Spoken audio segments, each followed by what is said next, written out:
Salut YouTube, on est parti pour la vidéo qui va parler des guides. Alors, vous avez été nombreux à poser des questions à la suite de la vidéo de la React et l'analyse de Marie et Émilie qui sont dans le château de Montaigne, etc., etc. On a parlé des guides sur cette vidéo et vous avez été nombreux à m'envoyer des messages sur Insta pour poser des questions par rapport aux guides, en savoir un peu plus. Voilà, c'est quoi, pourquoi, comment, qu'est-ce qui se passe? Je me suis dit qu'il allait être intéressant possiblement d'en faire une vidéo. Je vous ai ouvert une boîte à questions sur Instagram il y a quelques jours. Vous avez été très nombreux hein, à poser des questions. Il y a eu quasiment 300 ou 400 réponses dans lesquelles, voilà, il y a plein de demandes. Et donc je me suis dit, on va en faire une vidéo parce que il y en a quasiment 300 des questions. Évidemment, il y a des questions qui se ressemblent énormément. Vous avez été très nombreux à poser globalement un type de question bien précis. J'ai pris des notes sur ma petite feuille de manière à pouvoir faire un peu du étape par étape et vous expliquer tout ça. N'hésitez pas à vous servir très honnêtement un café, un chocolat, à vous installer parce qu'à mon avis la vidéo va être très longue, mais je pense intéressante. On est parti. La première question qui a été posée, c'est les guides, c'est quoi? C'est quoi leur place? Est-ce qu'on peut considérer que ce sont des anges?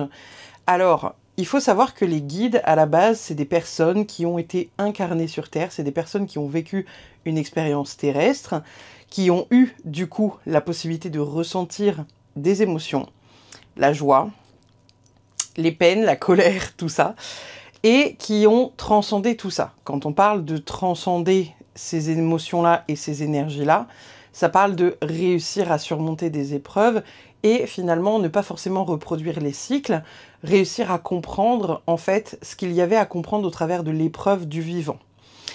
Vous allez comprendre au fur et à mesure pour celles et ceux que j'ai déjà perdus. Vous inquiétez pas, ça va être simple. Il faut savoir que en spiritualité et dans certaines religions, on croit beaucoup à cette énergie de réincarnation où, par conséquent, l'âme ne meurt jamais, elle est éternelle et on a plusieurs incarnations, plusieurs époques, plusieurs vies indirectement et on y comprend plein de choses au travers de cette incarnation puisque on va expérimenter plein de choses. Les guides, c'est des personnes qui ont vécu des vies terrestres, mais qui ont atteint le summum de ce qui existe en termes de résilience, en termes de bonté d'âme, en termes de douceur, amour de l'autre, pardon de l'autre, etc., etc. C'est des personnes qui ont vraiment une tolérance à tout et qui sont dans un amour universel et inconditionnel, qu'importe ce que vous avez pu faire de bon ou de mauvais dans votre vie. Il faut savoir que la notion de bon ou de mauvais, elle n'existe que sur Terre, puisque là-haut, il n'y a absolument pas cette notion-là. Là-haut, il n'y a que la notion d'expérience. Les guides, donc, c'est des personnes qui ont vécu sur Terre, qui ont eu plusieurs incarnations sur Terre et qui ont atteint, on va dire, le niveau, le rang de guide parce qu'ils ont réussi à transcender toutes les épreuves et à être dans l'amour total, inconditionnel. Ils sont en dessous des anges, quoique ils pourraient être sur le même palier, mais ils n'ont pas vraiment la même fonction. Parce que il y a vraiment cette énergie de guider l'autre, alors que les anges, ils sont juste là pour envelopper. Ils n'ont pas tout à fait la même fonction et ils n'ont pas tout à fait la même mission non plus. Donc, ça, c'est pour répondre à la première question. La deuxième question, c'est à quoi est-ce qu'ils ressemblent? Est-ce qu'ils sont humains? Est-ce qu'il y a des formes animales ou autres? Et est-ce qu'ils ont des prénoms? En fait, est-ce qu'on peut leur donner des prénoms? Est-ce que c'est des hommes, des femmes ou qu'une certaine catégorie de personnes? Alors, il faut savoir que dans ma croyance à moi, et là c'est uniquement la mienne de croyance, on a la possibilité d'être guidé par beaucoup de choses. Il y a beaucoup de personnes, moi quand je fais des demandes à l'univers, je demande souvent à l'univers, donc indirectement c'est les guides dans toute leur grandeur et les anges dans toute leur grandeur, mais pour beaucoup de personnes, l'univers c'est Dieu. Ça va être faire une demande voilà, à Jésus, à Allah, etc., en fonction des croyances, en fonction de des religions, mais aussi peut-être quelque chose de plus grand. Croire juste en quelque chose de plus grand parce qu'on n'arrive pas toujours à mettre des mots sur ce en quoi on croit. Les identifier par rapport à un prénom et les personnifier par rapport à un prénom et un visuel vraiment, on va dire, humain, c'est quelque chose de très humain. Parce que les fois où moi je les ai vus, ça ressemblait à comme une espèce de nuage vaporeux, un peu brillant, un peu doré, quelque chose de très doux, très enveloppant, vraiment. T'as pas la sensation que c'est un chamallow non plus, mais t'as vraiment la sensation que c'est comme un nuage de douceur qui est hyper enveloppant et qui est là et qui juste t'enveloppe et qui te met bien. Donc j'ai envie de dire, la manière dont je les perçois, les miens, ils sont pas personnifiés, ils ont pas de prénom. J'ai aussi des animaux qui me suivent et qui m'accompagnent, mais parce que dans ma fonction, j'ai une étiquette, on va dire, de chaman, et les chamans passent aussi beaucoup par les animaux et les messagers animaux. Donc, il y a cette notion-là aussi à prendre en compte, c'est que pour moi, dans mon ressenti, on est guidé par beaucoup de choses. On ne sait pas forcément toujours par quoi, mais on est guidé par quelque chose de plus grand. Les guides, ils ont ce truc très vaporeux. Ils sont très vaporeux. C'est vraiment un nuage de lumière, un nuage d'amour. Il n'y a pas forcément quelqu'un qui se dessine parce que, encore une fois, c'est très humain de vouloir avoir une personnification avec quelque chose de physique et donc d'humanoïde. Et pareil pour les prénoms. On me parle donc aussi des hommes et des femmes. Souvent, on a les deux types d'énergie puisque si vous vous intéressez un peu de manière générale à la spiritualité et au développement personnel, vous savez qu'on est ce qu'on appelle le yin et le yang, donc l'énergie masculine et l'énergie féminine. On est censé être à 50-50 dans ces énergies-là.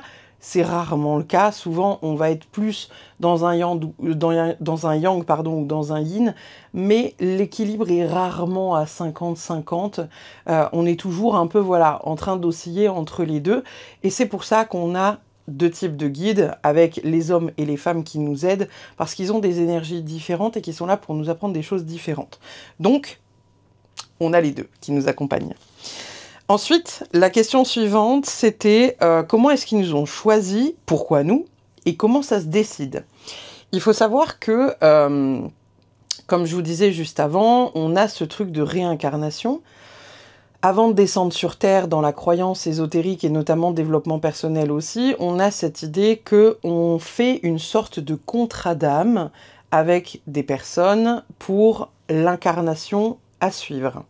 Donc en gros, avant de vous incarner, vous faites un contrat, petit contrat de travail, là, bien sympa, des familles, sur lequel vous mettez ce que vous allez apprendre dans cette vie-là, dans la douceur comme dans le côté un peu plus dark et un peu moins positif, sans parler de trucs forcément hyper rudes et hyper durs. On fait un peu une liste, on établit une liste de ce qu'on va faire, pourquoi, comment, et indirectement, qui est-ce qu'on va être amené à rencontrer lors de ces épreuves-là, et avec qui et au travers de qui on va pouvoir les vivre.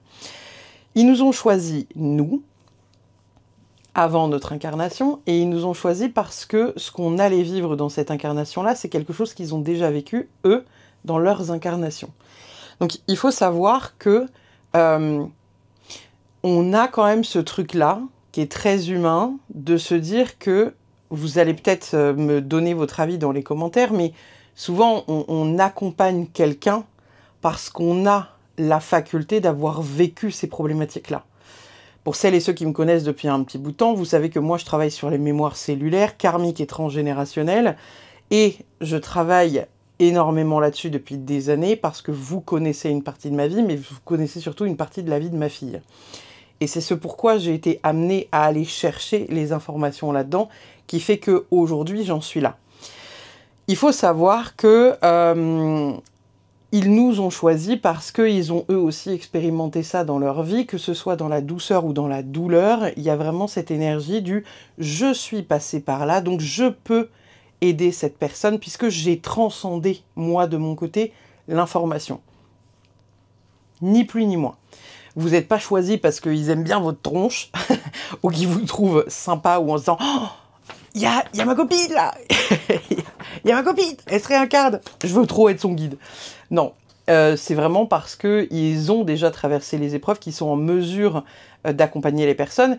Et peut-être que ça aura du sens pour vous, mais je vais vous donner un exemple concret, c'est que parfois on a des coachs sportifs, admettons, je donne cet exemple comme je donnerais n'importe quel autre exemple, on a des coachs sportifs, admettons, qui vont, voilà, dire à des personnes, par exemple, qui sont en fort surpoids, oui, mais enfin voilà, pour réussir à perdre du poids, il te suffit de courir un peu plus et de mieux manger. Et en fait, quand la personne, elle accompagne, admettons, la personne qui est en poids plus, il va se dire, non mais attends, c'est pas possible, tu ne perds pas de poids. Donc c'est forcément que tu ne suis pas ce que je viens de te donner. Et la personne, elle va peut-être se buter à essayer de perdre du poids avec les conseils de ce coach-là, mais s'il faut, le coach, il s'est juste pas mis dans la place et dans la tête de cette personne. Parce que pour lui, il se dira, bah ouais, mais elle est obèse, donc on va lui faire 3 heures de vélo, 12 heures de squat et puis 154 km au rameur. Sauf que bah, pour quelqu'un qui pèse 200 kg, en fait, genre juste monter des marches, c'est déjà une épreuve. Donc, les coachs sportifs qui, par exemple, auront été obèses pour aider des obèses et qui auront réussi à cheminer pour réussir à avoir un poids normal, ils auront peut-être plus de faculté à comprendre la personne qui est en surpoids parce qu'il ou elle sera déjà passé par ça. Et c'est un peu la même idée. Je vous prends ce prisme-là parce que c'est un prisme que je prends beaucoup sur les vidéos YouTube. Hein. On a tous essayé à un moment donné de notre vie de perdre ou de prendre du poids. Donc on sait à peu près tous ce qui se passe autour de cette idée-là. Et là, en fait, l'idée, c'est que les personnes ont vécu ça dans des vies antérieures et elles ont, elles, réussi à sortir totalement de la colère, de la haine, de l'envie, de la jalousie, pour transcender vers la lumière en se disant « Ok, moi aussi j'ai une grande part de lumière et moi aussi je peux accomplir des trucs de fou. Et je pardonne à cette personne d'avoir fait ça. » C'est hyper dur à faire. C'est hyper dur de pardonner à quelqu'un qui vous a agressé physiquement, verbalement, quelqu'un qui vous a cambriolé, quelqu'un qui vous a détruit, quelqu'un qui vous a humilié. C'est hyper dur d'être dans le pardon et de se dire « Ok, je n'en veux pas à cette personne, je n'en veux plus à cette personne. » On peut choisir de pardonner l'humain de n'être qu'un humain, mais on ne pardonne pas toujours les actes qui ont été posés. Même lorsqu'on comprend que l'âme doit les expérimenter. Donc ça, voilà. C'est surtout pour ça, en fait, qu'on est choisi. C'est tout simplement parce que ils ont vécu ces épreuves-là avant et qu'ils sont en mesure de nous aider parce qu'ils sont qualifiés pour le faire. Une autre question qui a été posée, c'est en gros, c'est quoi leur fonction? Et est-ce que en gros, ils ont qu'un seul humain à aider? Et est-ce qu'ils ont la possibilité de se réincarner? J'en fais plusieurs hein, parce que sinon ça va durer des plombes. Donc c'est quoi leur fonction? Leur fonction, c'est de nous guider et d'essayer de nous faire comprendre finalement où est-ce qu'on place notre énergie et où est-ce qu'on place notre lumière. À quel endroit aujourd'hui on met vraiment notre cœur? Est-ce qu'on est heureux ou pas? Est-ce que on est dans notre... alors, on va l'appeler la zone de génie. Je vais vous expliquer ce que c'est pour celles et ceux qui ne comprennent pas, mais ils vont surtout se questionner sur est-ce qu'on est dans notre zone de génie. La zone de génie, c'est ce pourquoi vous êtes fait. C'est limite ce pourquoi vous avez été créé. Il y a des personnes... elles ne sont jamais dans leur zone de génie parce qu'elles ont peur d'y aller, parce qu'elles ont peur de ne pas être acceptées par la société, parce qu'elles ont peur de passer pour la folle du village, parce qu'elles se disent qu'elles ne vivront jamais de leur métier, et par conséquent, ils passent à côté de leur zone de génie, et donc ils sont jamais heureux parce qu'ils prennent des boulots de moldus qui leur permettent d'avoir des finances pour payer leurs factures, mais ils sont pas heureux de se lever le matin, ils sont pas heureux de ce qu'ils font dans la journée, ils sont pas à leur plein potentiel.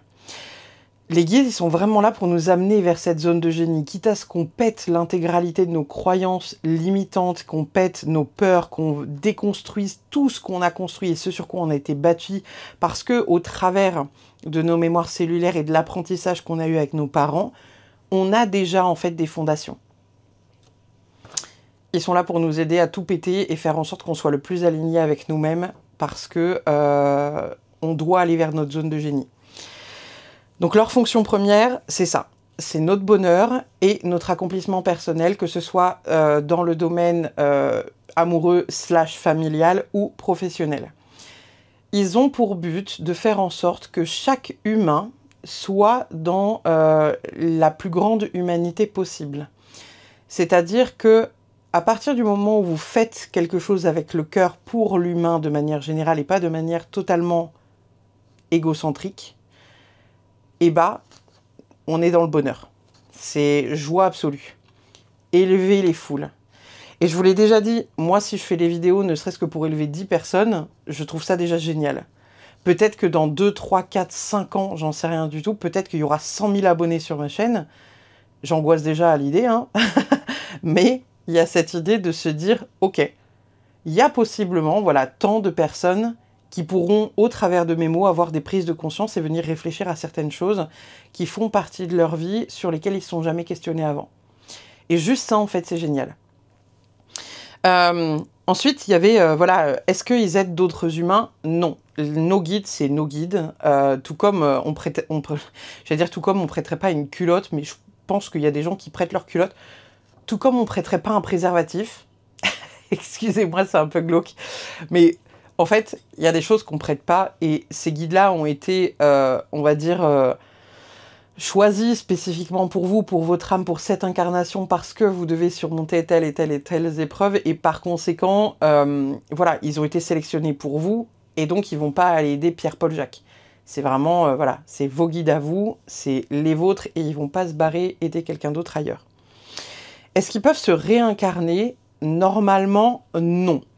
En fait, ils ont atteint le maximum de ce qu'ils pouvaient atteindre en termes de connaissance, résilience, amour, et ils n'ont plus besoin de se réincarner pour comprendre l'humanité ou pour apprendre encore quelque chose.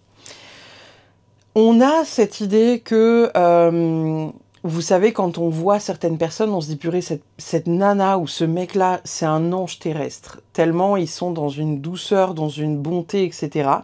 Ça, c'est une possibilité, mais c'est plutôt ce qu'on appelle des personnes qui sont des vieilles âmes.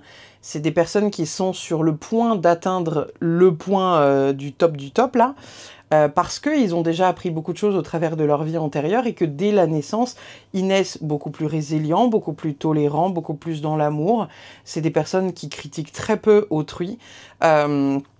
Ils sont vraiment dans une bonté d'âme, en fait, qui est vraiment dans l'ouverture du cœur.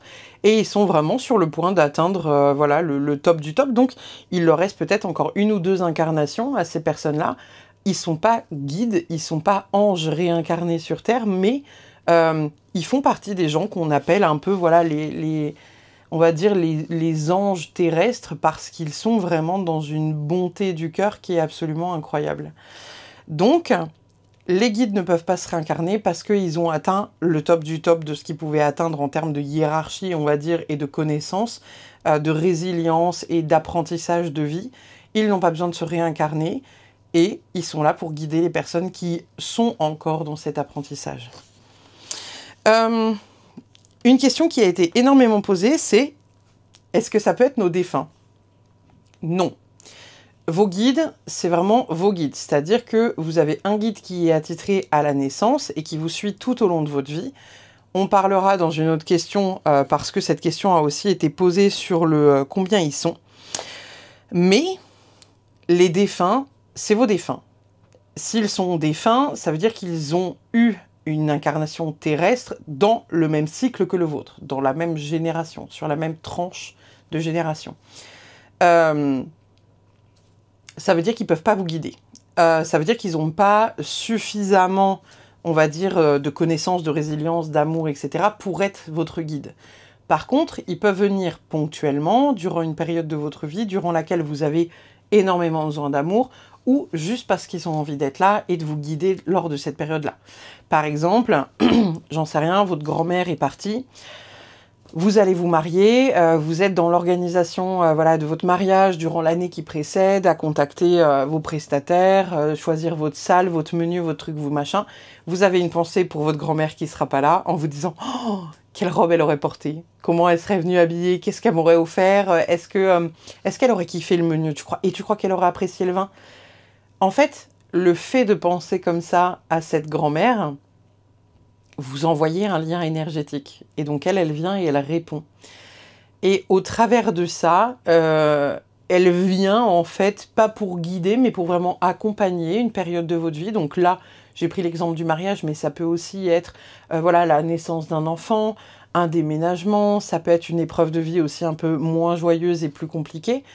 Il y a vraiment un accompagnement qui est très ponctuel avec les défunts parce que lorsqu'ils sont de l'autre côté, ils ont aussi des trucs à faire et ils peuvent pas rester en fait à nous observer, à nous contempler et entre guillemets à nous caresser les cheveux pendant que nous on est en plein deuil quoi.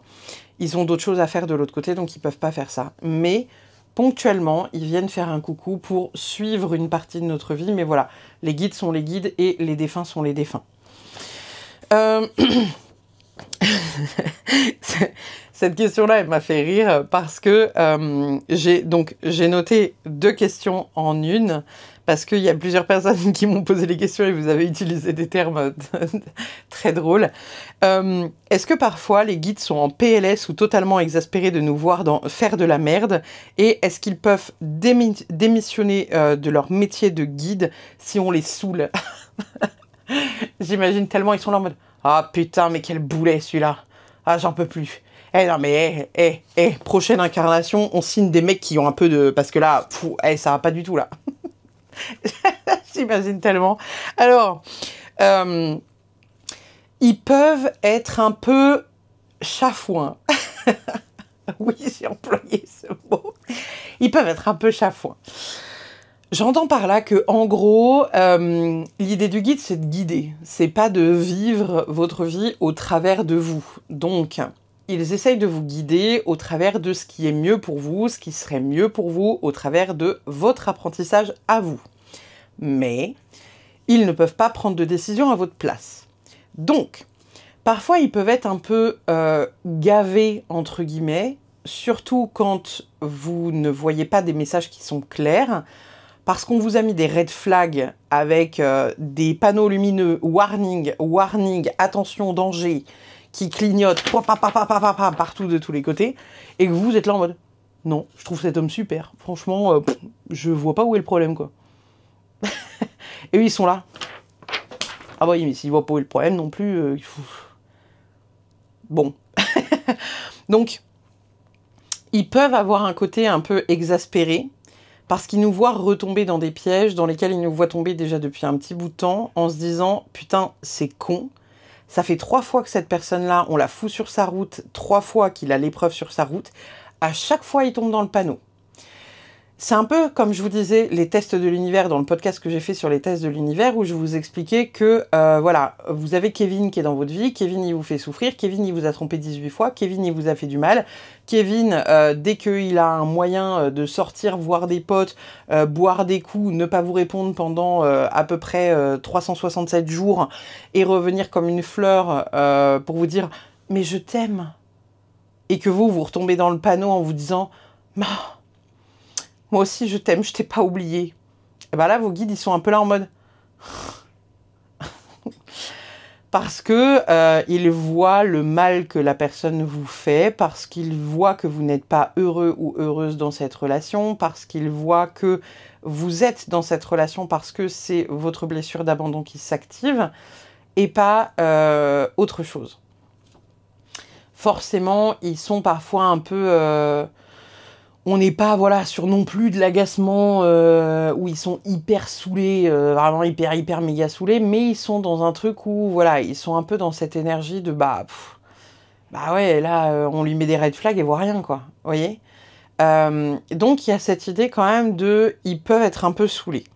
Est-ce qu'ils peuvent démissionner de leur mission de guide? Non, ils peuvent pas démissionner de leur mission de guide. Par contre, un comportement qu'ils n'aiment absolument pas, c'est les personnes qui sont vraiment dans ce que moi j'appelle un hyper-ego. C'est-à-dire que c'est des personnes qui se saucent à longueur de journée. Quand je dis se sauce à longueur de journée, c'est vraiment se saucer, quoi. C'est pas en mode... ouais, voilà, moi je trouve que je suis vraiment chouette, je trouve que je suis vraiment hyper bienveillante comme meuf. Non, C'est « excusez-moi, poussez-vous ». Non, non, parce qu'en fait, je suis une star, voyez-vous, et puis je suis la meilleure énergéticienne de la Terre. Bien sûr, tout le reste de la planète, de toute façon, c'est que des cons, ils savent pas se servir, parce que de toute façon, ils ont pas de capacité, il y a que moi qui ai des capacités. Donc voilà. De toute façon, tout ce qu'on vous dit, c'est de la merde, il y a que moi qui détiens la vérité. Je suis la sagesse, d'ailleurs, accessoirement. Je suis la réincarnation de la sagesse. Écoute, enfin, il faut pas d'autres... parce qu'à un moment donné, si vous ne voyez pas... là, ces personnes comme ça, là, qui sont vraiment dans ce que j'appelle l'hyper-ego, dans un ego surdimensionné qui se place au-dessus du reste de la foule, ça, ils aiment un peu, pas trop, d'ailleurs, accessoirement. Ils font avec, parce qu'ils savent que cette personne-là, elle est dans une blessure et qu'elle est en réaction et que par conséquent, elle doit déconstruire ce qu'elle pense d'elle. Et souvent, quand on a des profils comme ça, d'ailleurs, accessoirement, c'est des personnes qui ont bouffé énormément dans leur enfance et à qui on a dit que c'était des grosses merdes et qu'ils arriveraient à rien. Donc, ils aiment pas trop les profils qui restent longtemps coincés là-dedans parce qu'ils peuvent être un peu vite exaspérés du personnage. Mais globalement, non, ils peuvent pas démissionner de leur fonction en disant « Non mais alors là, ouais, le boulet qu'on nous a collé là, ah là là, et Bernard là, plein la quoi, non ? Ras-le-bol ». Ça, non.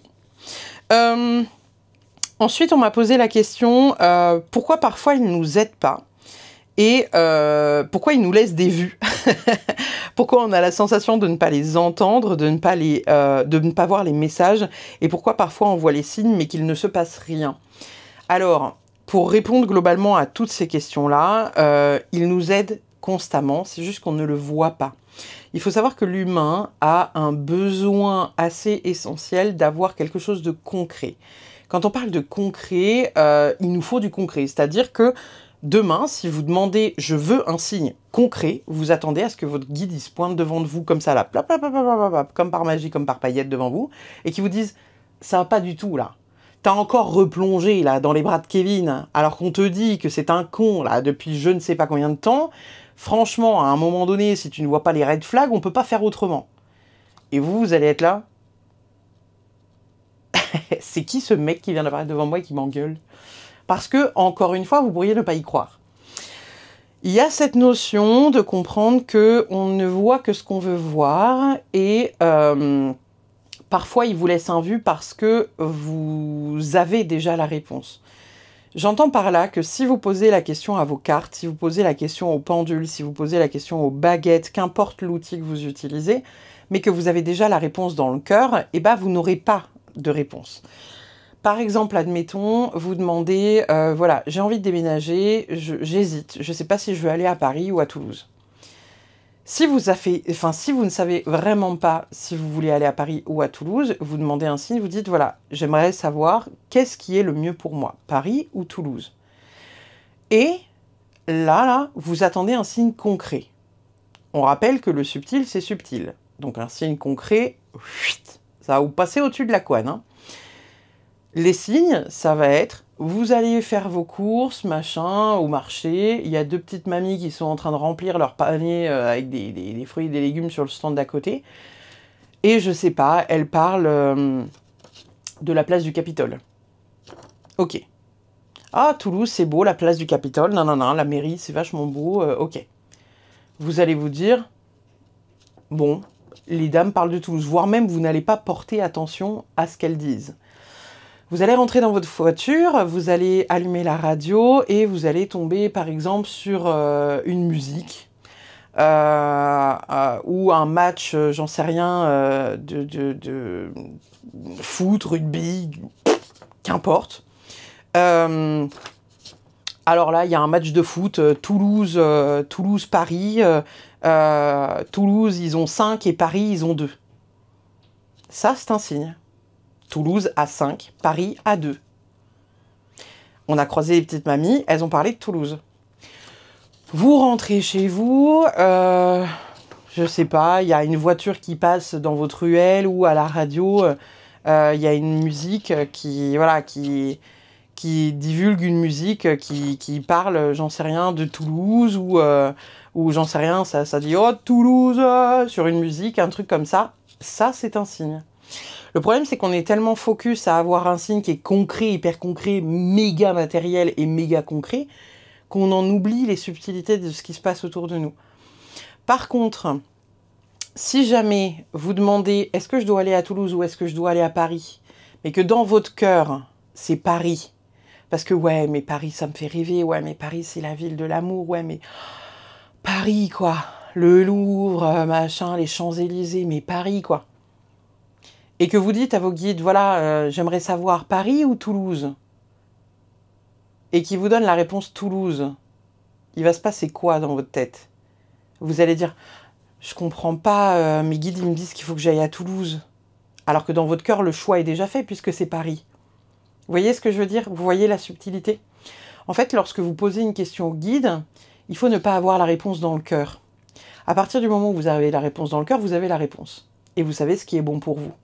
Vos guides ne contrediront jamais vos choix. Parce que vos choix, quoi qu'il en soit, sont toujours bons. Parce qu'ils sont une expérience. Donc, vos guides ne vont pas choisir la destination pour que toute votre vie soit réellement bleue, jolie, magnifique, pleine de paillettes. Le but est aussi d'expérimenter. Donc, si vous avez déjà ce truc-là à l'intérieur de vous, oui, mais c'était ça que je voulais, les guides ils me disent qu'il faut que j'aille dans l'autre sens. Ouais, bah non, en fait, t'as fait ton choix. Donc, c'est pour ça que tu n'as pas de réponse. Ou c'est pour ça que tes guides te trollent en te mettant une autre réponse que celle que tu veux. Et c'est là que vous pouvez le voir. Parfois, il y a des personnes qui viennent me poser des questions flash en me disant, voilà, j'hésite entre tel boulot et tel boulot. Lequel est le mieux pour moi? Et souvent, les guides me donnent l'information contraire à ce que eux veulent. Parce que eux, ils sont censés comprendre au travers du message qui est donné, ah ouais, c'est pas ce que je voulais, c'est pas ce que j'attendais vraiment là. Qu'est-ce que je fais du coup? Il y a des personnes qui vont aller dans le sens des guides parce qu'ils vont se dire « Ah bah de toute façon, les guides veulent ça, donc il faut que j'aille par là. » Oui, mais toi, qu'est-ce que tu veux? Il y a aussi cette notion-là qui est hyper importante. Vos guides ne vivent pas votre vie à travers vous. Vous n'avez pas à vivre votre vie au travers des guides. Ils sont là comme un support. Ils sont pas là pour vous dire ce que vous devez faire ou comment, à quelle heure. Imagine demain, tu es amoureuse ou amoureux de quelqu'un, tu es hyper in love de cette personne, c'est l'amour de ta vie, tu le sais, il y a un lien d'âme, vous vous êtes reconnus, vous dites « Waouh, je me sens habité par cette personne-là ». Et c'est comme si l'univers te mettait quelqu'un d'autre sur ta route, te dit « Ah non, non, non, non, c'est lui qu'on veut que t'aies dans ta vie ». Bah non. Non. J'ai pas envie.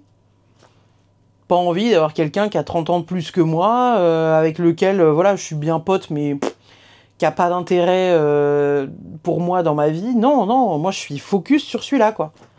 Donc en fait, des fois, vos guides, ils vont pas transformer le message, mais ils vont vous donner un message erroné parce que vous avez déjà la réponse. Et donc, le côté, voilà, pourquoi on voit pas les signes, ou on voit les signes mais il se passe rien, bah, des fois on voit les signes et il se passe rien parce que vous avez déjà la réponse. Et parfois, vous allez créer le signe. C'est-à-dire que vous savez ce que vous voulez, mais comme vous n'arrivez pas à vous l'avouer, eh ben vous allez créer le signe. Ouais, alors, si Kevin il est trop amoureux de moi, je veux voir un éléphant. Et si jamais il n'est pas amoureux de moi, je veux voir une tortue. Et vous allez chercher l'éléphant. Vous allez tout faire pour trouver un éléphant. Tout. Et après, vous allez vous dire, ouais, mais j'ai vu un éléphant. C'est que, voilà, c'est qu'on s'aime, quoi. Qu'on est fait pour être ensemble. Non, bah non, en fait. C'est juste toi qui as cherché un éléphant. Vous savez, c'est un peu ce truc... vous avez déjà eu, je sais plus comment s'appelle ce symptôme, vous savez, de... quand on est enceinte, on voit toujours que des femmes enceintes. Quand on veut acheter une voiture rouge, on voit que des voitures rouges. Vous voyez ce que je veux dire? Il y a un syndrome à ça. Et ben c'est exactement le même. C'est-à-dire que c'est votre cerveau qui crée cette réalité parce que c'est ce qu'elle désire au plus profond d'elle-même.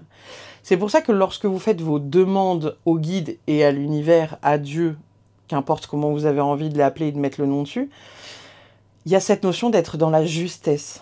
Et la justesse, c'est lorsque vous ne savez réellement pas, alors faites une demande.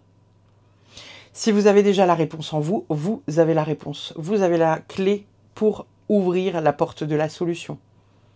Et parfois, on a besoin d'être rassuré en disant non, non, mais je veux vraiment être sûr, archi sûr, méga sûr. Alors que l'univers vous a déjà envoyé 3 milliards de signes.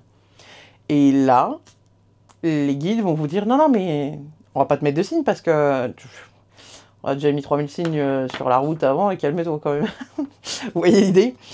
Donc voilà.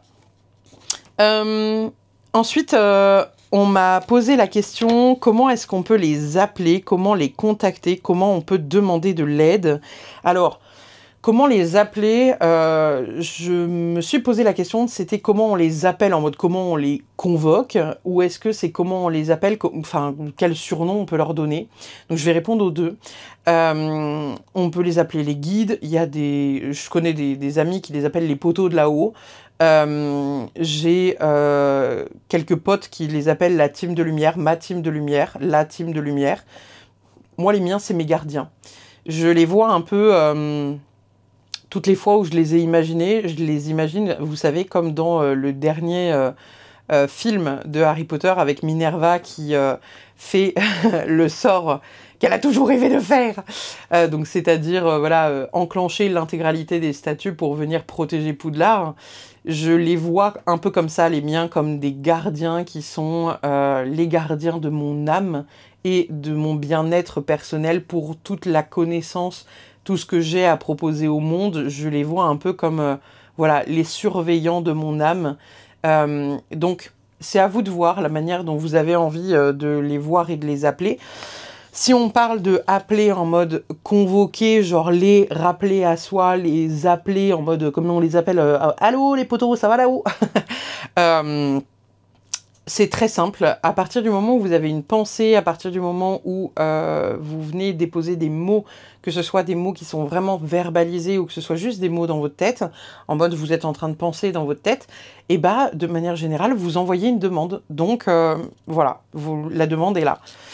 Comment demander de l'aide? Pareil, vous pouvez le verbaliser ou vous pouvez l'écrire, vous pouvez le dire juste dans vos têtes en disant voilà, là je suis perdue dans la situation actuelle, j'aimerais savoir ce qui est le plus juste pour moi. Est-ce que je peux avoir un petit signe, s'il vous plaît, de la direction vers laquelle je devrais peut-être m'orienter? Est-ce que peut-être qu'en m'orientant dans cette direction, j'aurai des réponses par rapport à ça? Peut-être qu'en m'orientant dans telle direction, je pourrais avoir d'autres réponses. Est-ce qu'il faut vraiment que je choisisse un chemin ou est-ce que toutes les solutions sont valables et valides? Est-ce qu'on est obligé de faire un choix? Vous voyez? Voilà. On m'a posé la question du coup de savoir donc combien ils étaient. En gros, combien ils étaient et est-ce qu'ils étaient proches de nous physiquement? J'ai mis les deux ensemble parce que du coup, je me suis dit, putain, imagine, genre vraiment, imagine, tu t'en as 9. Ils sont tous autour de toi, comme ça, pendant que tu es en train de faire caca aux toilettes. Je vous laisse juste imaginer la scène. 9 personnes avec vous dans les toilettes, là, qui sont en train de vous regarder. Elle a pris le PQ, 3 épaisseurs, ouais, vachement bien. Grave bien, celui-là. Grave bien. Elle a mis quoi comme senteur, là? Ouais, senteur coco vanille. Grave. Trop bien. J'adore celui-là, ça me rappelle les Bahamas. Voilà. Excusez-moi. Je suis en roue libre. Combien on a de guides, du coup? On a entre 3 et 9 guides. La plupart des humains ont 3 guides. On a quelques personnes qui ont 5, 7, 9 guides en fonction de ce qu'ils sont venus accomplir sur Terre. Parce que, même si ça ne va pas plaire à tout le monde, je vais quand même le dire, en spiritualité, il y a des personnes qui disent « Oui, non, cette personne n'a pas de don, ce n'est pas quelqu'un qui est élu. » Et bah, j'ai envie de vous dire si, indirectement. Il y a des personnes qui font partie, on va dire, d'un truc un peu supérieur. Pas forcément qu'ils sont supérieurs à vous, mais ils ont une mission qui est d'accomplir quelque chose de plus profond que la vôtre, tout simplement. Et à partir du moment où vous acceptez que vous puissiez ne pas être ce que j'appelle le roi du pétrole, et bah vous arrivez à comprendre que oui, il peut y avoir des gens au-dessus de vous, en fait, parce qu'ils ont une mission qui est plus grande que la vôtre. Et comme je l'ai dit dans le podcast sur la jalousie, est-ce que finalement, vous, à votre petite échelle avec vos 3 guides, qui voyez la personne qui a 9 guides et qui accomplit sa vie, et vous allez peut-être vous dire... j'aimerais trop être à sa place. Et que finalement, bah, si vous vous y projetez, vous êtes en crise d'angoisse. Parce que voilà, cette personne qui a 9 guides, elle va peut-être être amenée à faire des conférences devant 10 000, 15 000 personnes. Est-ce que vous monteriez sur scène devant 10 000, 15 000 personnes parce que peut-être qu'elle est là pour transmettre des messages importants, parce qu'elle est peut-être là pour confronter à quelque chose d'important, et que vous n'avez pas été choisi pour faire ça, parce que vous n'êtes pas, karmiquement parlant, en mesure de le faire. Voilà. Donc c'est un fait, il y a des personnes qui ont que 3 guides, la majorité des humains ont que 3 guides, et il y a des personnes qui ont un peu plus de guides parce que leur mission de vie est un peu plus, parce que c'est des personnes qui sont pas forcément plus dans la lumière, mais c'est des personnes qui sont plus élevées d'un point de vue vibration, et qui sont amenées à faire de grandes choses. L'autre question, c'était donc voilà, est-ce qu'ils sont proches de nous physiquement? Oui et non, parce que ils sont globalement autour de nous, hein, comme je vous disais, dans cette espèce de nuage un peu brillant, pailleté. Voilà, ils vont, ils viennent, mais globalement, ils sont au courant de tout ce qu'on fait, tout ce qu'on pense, tout ce qu'on est profondément et réellement. Et quand je parle de profondeur et de réalité, ils nous voient sans nos masques, ils nous voient avec nos qualités et nos défauts, ils nous voient avec nos parts psychopathes, ils nous voient dans notre plus simple appareil tel que l'on est réellement, et ils voient tout ce qu'on se cache à nous-mêmes. Voilà, voilà, ils vous connaissent mieux que vous ne connaissez vous-même. Sinon, tout baigne, hein. Et voilà. Ils sont pas à côté de nous, pas physiquement en tout cas, mais ils sont quand même voilà, proches de nous. Une autre question que je trouvais hyper intéressante et du coup que j'ai notée, c'est comment être sûr que c'est un guide et pas une entité du bas astral. Alors il faut savoir que il y a des guides qui sont ce qu'on appelle des guides sombres. Les guides ne sont pas forcément tous dans la lumière. Je vous rappelle que de l'autre côté, il n'y a pas cette dualité de bon ou mauvais, de bien ou mal. Il y a juste une notion d'apprentissage. Donc il y a ce qu'on appelle des guides sombres. C'est des guides qui accompagnent des personnes qui doivent expérimenter quelque chose de sombre dans cette incarnation-là, parce qu'ils doivent être, par exemple, bourreaux. Voilà. C'est pas doux à dire, c'est pas simple de l'entendre, mais c'est un type de guide. Vous ne pouvez globalement pas vous planter parce que y a pas de raison en fait que le bas astral vous attaque. Vraiment, il n'y a pas de raison. Les seules portes qu'on laisse ouvertes au bas astral, c'est lorsqu'on est dans une dépression profonde, qu'on a des consommations excessives et addictions excessives, qu'importe l'addiction, hein, ça peut être tout ce qui est drogue, sexe, alcool, etc., etc. Donc, toutes les formes de substances qui permettent de modifier votre réalité de manière très agressive sont des portes ouvertes à l'autre côté qui n'est pas très positif. Mais encore faut-il que vous vibriez suffisamment bas pour qu'il puisse venir s'accrocher à vous. Sinon, il n'y a pas de raison. Et globalement, voilà, si vous n'avez pas de guide sombre, vous n'avez pas trop de questions à vous poser parce que il vous accompagne toujours indirectement vers la plus grande des lumières pour essayer de déconstruire tout ça.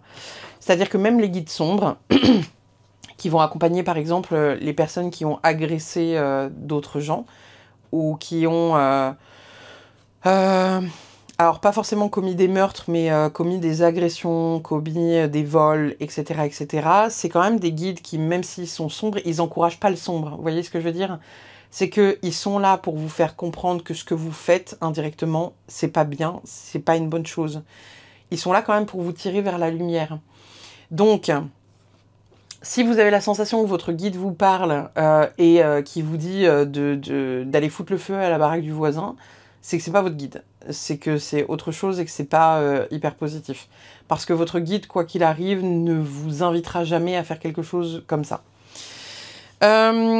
Ensuite, il y avait la question comment décrypter les messages et comment les interpréter de manière juste.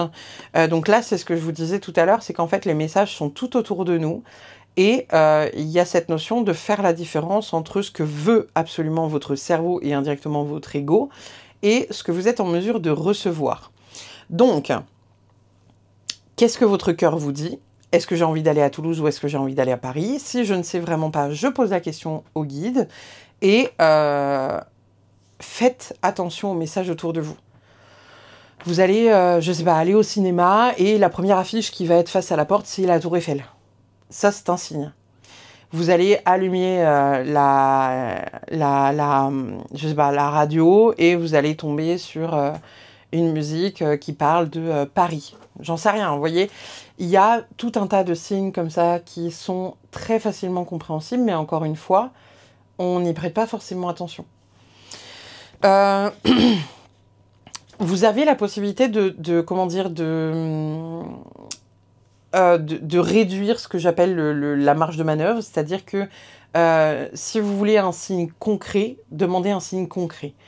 J'entends par là que, admettons, je vais vous filer un exemple que vous allez comprendre très rapidement. Si demain, vous vous lancez dans le ménage et la vaisselle de votre cuisine, vous commencez à souffler parce que ça vous saoule et que vous allez avoir envie d'aller vous poser, vous êtes là en train de vous énerver, en train de faire votre vaisselle.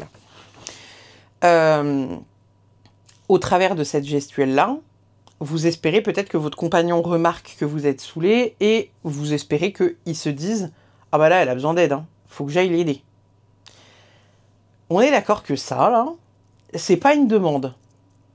Donc c'est exactement comme avec les guides. Tu as besoin d'avoir une réponse claire, tu demandes quelque chose de clair. Chérie, tu peux m'aider pour la vaisselle, s'il te plaît, comme ça on ira beaucoup plus vite. Je lave les assiettes, tu les prends, tu les essuies, tu les ranges. Demande parfaite, demande claire, tout le monde a compris, on fait la tâche. C'est exactement pareil avec les guides. C'est-à-dire que si vous dites au guide, je veux savoir si je vais rencontrer quelqu'un dans les mois à venir, combien de mois? Quelle rencontre? Amoureuse, amicale? Dans quel contexte? Pourquoi? Comment? Vous voyez?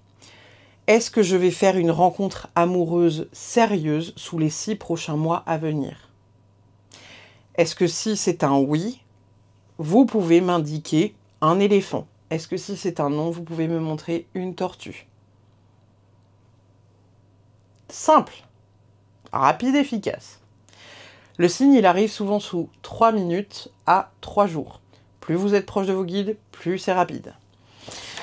On a ensuite, est-ce qu'il est possible de ne pas en avoir? Non, il n'est pas possible de ne pas avoir de guide, hein. Tout le monde en a et ils ont tous une fonction voilà, pour aider l'humanité. Est-ce qu'on peut partager son guide avec quelqu'un? Non plus. Peuvent-ils ne pas répondre ou donner un message erroné? Oui, ça c'est ce que je vous disais tout à l'heure. Par exemple, il y a quelques années, j'ai une de mes potes qui m'a posé la question de savoir si elle devait ou pas continuer dans son auto-entreprise parce qu'elle avait très peur de reprendre un boulot de salarié. Et je lui ai dit, mais moi, meuf, je te vois reprendre un boulot de salarié parce que tu te sors pas les doigts, quoi. Donc tu vas forcément passer par un boulot de salarié. Et en fait, c'était l'information que ses guides me donnaient pour elle, parce qu'ils savaient qu'en lui disant ça, elle allait se sortir les doigts du cul pour faire en sorte de se tirer un salaire avec son auto-entreprise. Et par conséquent, elle n'a pas eu à aller chercher un boulot de salarié, parce qu'elle s'est sortie les doigts. Alors que si je lui avais dit « Oui, oui, t'inquiète, il n'y a pas de souci, tu n'auras pas besoin de repasser par un boulot de salarié », peut-être qu'elle serait restée dans sa zone de confort sans trop sortir, voilà, tout un tas de nouveautés ou de prestations un peu plus sérieuses ou voilà, de trucs, on va dire, un peu plus grands et plus grande ambition que ce qu'elle avait créé jusqu'à présent. Et en fait, bah, elle n'a pas eu besoin de trouver un autre boulot. Donc oui, des fois, le message peut être plus ou moins erroné. Et oui, parfois, ils peuvent ne pas répondre, encore une fois, quand vous avez déjà la réponse. On m'a posé aussi la question, est-ce que notre voix intérieure peut être considérée comme un message des guides ou pas? Alors, oui, mais... faut savoir que des fois, ça peut être un message des guides, mais ça peut aussi être un message de défunt, comme ça peut être aussi un message de ce qu'on appelle le moi supérieur. Le moi supérieur en spiritualité, c'est souvent votre âme qui est alignée à la source et qui sait, en fait, qui a la vérité pour son incarnation. Donc, ça peut être considéré comme un oui, mais voilà, ça peut être aussi autre chose. Est-ce qu'on peut rentrer en contact avec eux, avec le pendule, avec les cartes et avec les baguettes? Oui, je vous conseille vivement de rentrer en contact avec eux avec les cartes parce que le pendule et les baguettes, on a, vous savez, les micro-mouvements du poignet, donc je vous recommande de passer par les cartes qui sont globalement plus neutres. Il y en a plus et le mouvement n'est pas, comment dire, il peut pas être influencé par votre corps. Si jamais vous cherchez à avoir une réponse vraiment que vous estimez être la réponse des guides, vous pouvez demander à ce que les cartes sortent du paquet, volent du paquet, sans avoir à aller les sélectionner. Voilà. Peut-on rentrer en contact avec eux? Donc avec les cartes et le pendule, j'ai déjà répondu. Comment les rencontrer? Alors cette réponse va pas plaire à tout le monde, je suis désolée, mais les rencontrer, le meilleur moyen, la meilleure chose que j'ai expérimenté jusqu'à présent, c'est vraiment la méditation. C'est difficile parce que je sais que j'ai déjà des abonnés qui m'ont envoyé un message en me disant « Putain, mais moi je sais pas méditer, j'arrive pas à me poser, etc. etc. » Le problème, c'est que réussir à contacter son intuition, son âme ou ses guides, ça passe par le silence. Et ça passe par le silence intérieur. Ça passe par le calme intérieur. Si vous n'arrivez pas à être dans ce silence et ou dans ce calme intérieur, c'est compliqué. Donc, un peu comme dans tout, vous avez la possibilité de vous entraîner. Vous n'êtes pas obligé de méditer pendant une plombe et demie dès le début. Vous pouvez vous entraîner en méditant juste 5 minutes, 10 minutes. Il y a des méditations qui sont très longues, et même pour moi, elles sont très longues. Les méditations qui durent 1 heure, 1 heure et demie, je trouve que c'est excessivement long, mais 40 minutes, 50 à la limite, ça passe encore. Il y a Frédéric Barbet, qui a fait des méditations pour rencontrer son guide, et je les trouve très pertinentes. Les fois où j'ai eu besoin d'aller les consulter parce que j'allais pas bien et que j'avais vraiment besoin de les voir, je suis passée par ces méditations-là, parce que mon cerveau était tellement en boucle sur des événements que je n'arrivais plus à être connectée à eux. Donc vous pouvez aussi expérimenter ça au travers juste de la méditation, et c'est un très bon moyen pour aller les consulter. Peut-on les solliciter souvent ou est-ce que c'est ponctuel? Non, vous pouvez les consulter souvent. Ils adorent qu'on les sollicite, ils adorent qu'on fasse appel à eux. Ils aiment vraiment beaucoup parce que voilà, ça fait partie en fait de votre lien. Donc, n'hésitez pas à les solliciter, ils aiment beaucoup. Hello, c'est la Pauline du montage qui vient de mettre pause, qui est en train de vous parler. J'ai oublié de répondre à une question, alors je vais y répondre là, comme ça, là, de manière totalement sauvage, en mettant la vidéo sur pause, puisque vous m'avez aussi beaucoup posé la question de savoir si on pouvait changer de guide au cours de notre vie. Comme je vous ai déjà expliqué dans la vidéo, on a un guide qui nous accompagne de notre naissance jusqu'à notre mort, jusqu'à notre dernier souffle. Les autres guides sont vraiment là, voilà, pour nous guider par rapport à certains événements de notre vie, et souvent, autour de la trentaine, entre 28 et 32 ans, on a des expériences de vie qui sont assez challengeantes parce que on a souvent envie de changer totalement d'air, de mode de vie, de compagnon ou de compagne, et par conséquent, on termine une première partie de vie dans laquelle on a expérimenté pas mal de petites choses et on ouvre un nouveau chapitre. Le chapitre qu'on aura passé juste avant et qu'on aura compris et finalement qu'on aura clôturé, fermé, eh ben le guide s'en ira puisqu'il estimera qu'on n'a plus grand-chose à apprendre à ses côtés puisqu'on a compris la leçon, dans tout cas ce qu'il était venu nous faire apprendre ou pourquoi il nous accompagnait. Par exemple, si dans votre première partie de vie, vous êtes là pour expérimenter un état...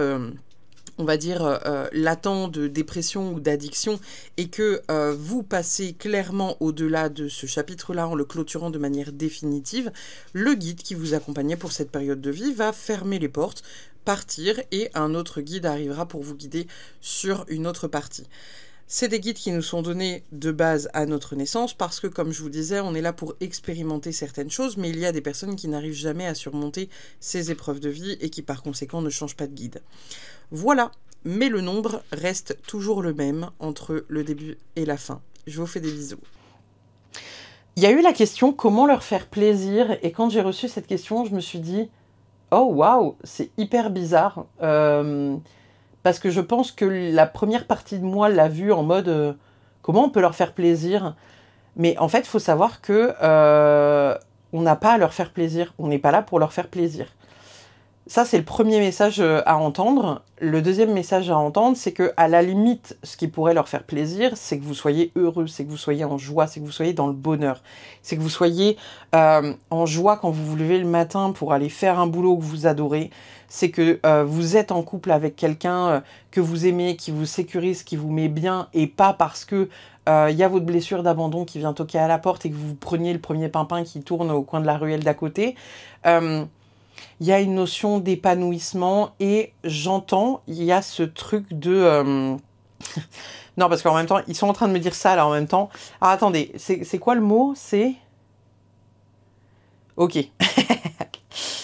En gros, ils sont en train de m'expliquer que il y a, en gros, ce qu'ils appellent la zone un peu de d'accomplissement. C'est la zone d'accomplissement, c'est votre zone de plein potentiel. Donc, il y a cette notion de venir s'accomplir dans cette zone de plein potentiel où on a chacun un potentiel, chacun un don. Il y a des gens qui ont des dons en spiritualité, mais d'autres ont des dons en dessin, d'autres ont des dons pour créer des trucs, d'autres ont des dons juste pour parler et véhiculer des messages importants. Bref, on a tous des dons dans quelque chose et on doit aller vers cette zone, en gros, d'accomplissement qui est de faire quelque chose qui nous tient à cœur, qui est de faire quelque chose qui nous anime. Et ça les rend très heureux. Ensuite, nous avions... est-ce qu'il y a des règles pour les contacter? Il n'y a pas vraiment de règles pour les contacter, si ce n'est le respect. Mais j'ai envie de vous dire, c'est exactement comme avec les vivants. C'est-à-dire que vous appelleriez pas quelqu'un en le sifflant. Vous dites merci, bonjour, au revoir. C'est voilà, tout simplement le respect, c'est vraiment la base de la base, parce que même si c'est vos guides, bah, c'est pas vos larbins. Donc vous avez le droit de râler, d'être un peu en colère contre eux en disant oui mais là je comprends pas, nan, nan, nan, et ça m'énerve. Et ça vous avez le droit, hein, c'est totalement humain encore une fois, hein, et ils le comprennent, ils le savent. Mais voilà, le respect et la gratitude aussi c'est important parce que ils sont là pour vous aider, oui. Mais voilà, c'est pas je siffle et puis il raboule quoi. Donc on pense bien à les remercier parce que forcément plus on est dans la gratitude, plus on est dans l'ouverture et plus on est dans l'amour et bah forcément c'est vachement mieux. Enfin la dernière question de cette vidéo, est-ce que c'est toujours les guides qui donnent les réponses quand on questionne les voyants et les médiums? Non, ce n'est pas toujours les guides qui donnent les réponses. Parfois oui, parfois c'est des défunts, parfois c'est même des animaux, donc on a pas mal de trucs. Moi c'est aussi, bah, comme beaucoup de personnes qui sont dans le chamanisme, hein, il y a aussi l'âme en fait qui nous parle tout simplement, qui nous donne des informations sur ce qu'elle a vécu, etc. etc. Donc voilà. Je vous remercie infiniment d'avoir suivi cette vidéo. On va terminer du coup cette vidéo en allant chercher une petite carte de ce jeu-là. Parce que je me suis dit que ça pouvait être intéressant de vous montrer ça. Pour qu'on puisse, voilà, là où on est, alors, enfin j'allais dire on est en direct, mais bref, on est en direct différé. Je mélange mon petit jeu et je demande un message des cartes, message des guides pour les gens qui vont regarder la vidéo. Qu'est-ce qu'on a à entendre tous ensemble? C'est quoi le message général qu'on a à entendre? Donc là, je prends une carte et donc je suis tombée sur Zayn. C'est la carte 7. Donc bien évidemment, ce jeu-là, je ne le connais pas par cœur, donc je vais regarder dans mon petit livret. Et le petit livret, il nous dit quoi? L'action de la grâce, le pouvoir de la magie blanche, l'épée de la grâce, action de se souvenir, purification, libération des inscriptions négatives profondes, même d'ordre collectif. Qui peut dire quand sonne l'heure de la grâce? Elle est une épée lumineuse qui tranche net les attaches qui emprisonnent l'âme. Rien ne lui résiste, sinon notre libre arbitre, que les forces de lumière respectent toujours, s'il nous conduit à fermer la porte. Rien que cette première phrase, excusez-moi, mais elle est assez incroyable. Ensuite, ça nous parle un peu de l'histoire de cette épée. Elle nous libère d'inscriptions et de conditionnements que notre simple bonne volonté ne pourrait enlever. Son action peut même toucher parfois les programmations de l'hérédité physique ou psychique. L'ADN humain porte les mémoires subtiles du corps de résurrection. Zayin a le pouvoir d'activer les codes secrets si nous lui laissons totalement le passage. Il s'agit là de son action la plus haute.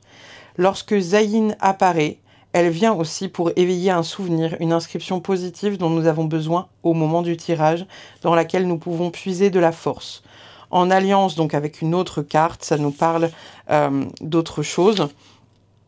Et ça nous dit qu'en gros, on peut appeler Zayin pour qu'elle tranche des liens psychiques qui nous libèrent de ce qui s'accroche à nous, ou un lien, ou à un lieu particulier, ou un lien particulier avec quelqu'un. Elle est l'épée du chevalier qui, de tout son cœur, s'est mis au service de la vie. C'est quand même vachement beau ce message parce qu'on parle des guides qui sont au service indirectement de l'humain et de l'humanité. Et on tire cette carte-là, donc je trouve que c'est un très beau message pour terminer cette vidéo. Voilà, n'hésitez pas à poser des questions dans l'espace commentaire si vous le souhaitez, pour peut-être faire une deuxième vidéo, je sais pas. Je pense qu'on a fait quand même un tour qui était assez global et suffisant. À vous de voir. Et puis, je vous remercie infiniment. Je vous fais des bisous. N'hésitez pas, comme d'habitude, à commenter, liker, partager, vous abonner si le cœur vous en dit. Et puis, je vous dis à très vite pour une prochaine. Bye bye.